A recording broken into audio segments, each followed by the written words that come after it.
A multi-day event designed to test drone operator skills and provide training is among the latest demonstrations of Western governments looking to enhance drone capabilities, which have been critical in the nearly 4-year-long war between Russia and Ukraine.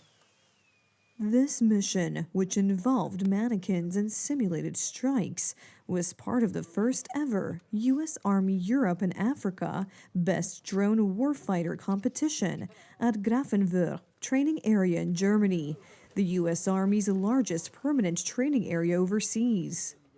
The United States has been taking lessons and has said it is working to try and rapidly muster and deploy large numbers of cheap drones.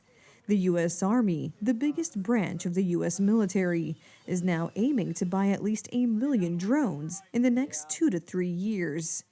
Drones offer a unique flexibility across the battlefield. Drones offer a unique flexibility across the battlefield to allow end users at a kind of junior level to deliver those lethal effects disconnected from force-on-force direct combat. So you can fly a drone from a kilometer or more away, keeping soldiers safe and still result in the same effects. The competing teams, 8 from the U.S., plus 1 each from Spain and Italy, took part in 2 events designed to test skills including identifying targets and accurately reporting them, as well as agility in flying drones and coordinating strikes. Drones aren't going away. Drones are going to continue to evolve forward and forward, regardless of a competition like this. But what this truly does for us is share with our partners, as well as internally, our strengths and weaknesses across our forces so that we can better ourselves, as well as kind of spur that sort of dynamic reaction to these orders. It also gives a good insight to what some of these operators may see on a real battlefield, because we have a very real scenario that we're replicating here.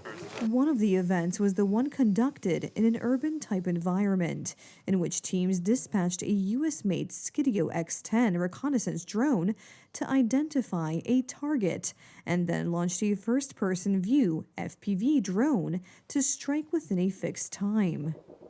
We learn new stuff, new quirks of the systems every day. A lot of the kind of industry partners that we have for these drone systems are working hand in hand with us to innovate their systems based on our needs. There's a lot of back and forth between our industry partners with what we're seeing not only rotationally but real world, to kind of ask for different products that they then provide either through software or hardware upgrade. Of the 5 teams competing in that event on Wednesday, December 10th, 3 successfully hit their target within the given time, according to a U.S. Army spokesperson. The overall winners of this week's competition, the team from Spain.